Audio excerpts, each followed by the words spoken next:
दोस्तों नमस्कार। मैं डॉक्टर जवाहर इतिहास की पाठशाला आप सभी का स्वागत है। आज हम बात करते हैं आधुनिक भारत इतिहास। आधुनिक भारतीय इतिहास।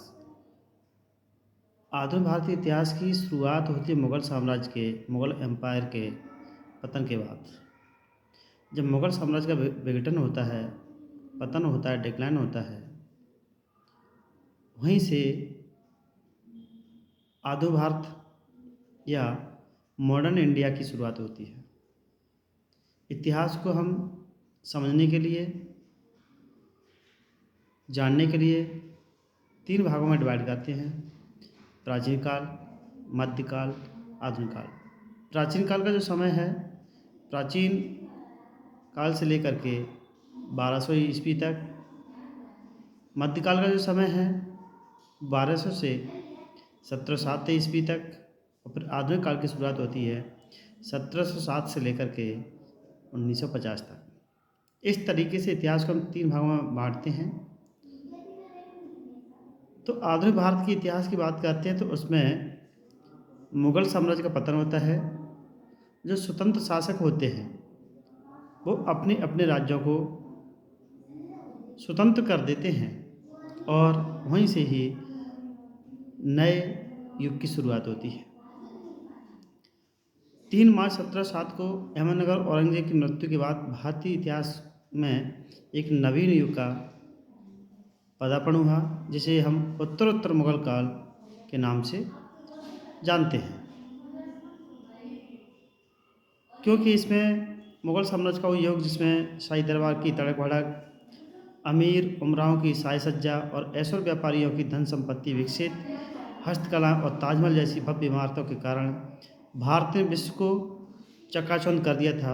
औरंगजेब की मृत्यु के साथ ये सब कुछ समाप्त हो गया। मुग़ल एम्पायर की बात करते हैं तो उन्होंने पूरी तरीके से दुनिया को चकाचौंध कर दिया। जब भारत में मुग़लों का आक्रमण होता है, हर तरीके से उन्होंने हर क्षेत्र में काम किया।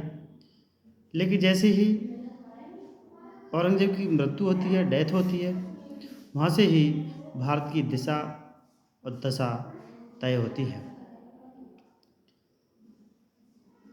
उसमें जो अमीर हैं, शाही दरबार है, उमरा हैं, शासक बहुत शान शौकत से रहते थे।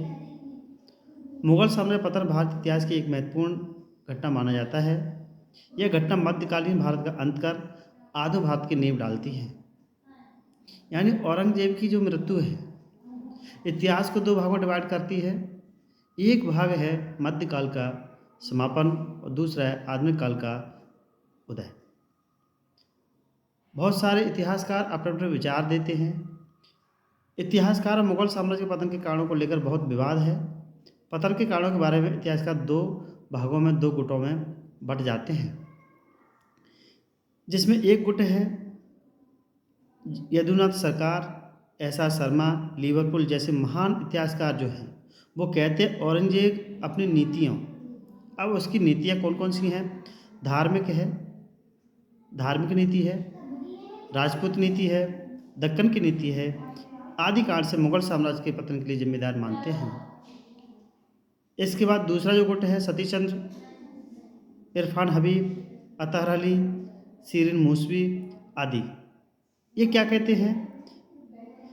मुग़ल साम्राज्य के पतन का व्यापक संदर्भ देखते हुए इनके बीज को दरबार के शासनकाल में ढूंढ लिया है। इन इतिहासकारों ने मुग़ल साम्राज्य के पतन को दीर्घकाल अवधि माना है। यानी मुग़ल काल लंबे समय तक अपना काम कर रहे थे, इसलिए उनका समापन होना अवश्यंभावी था। बहुत सारी बातें हैं।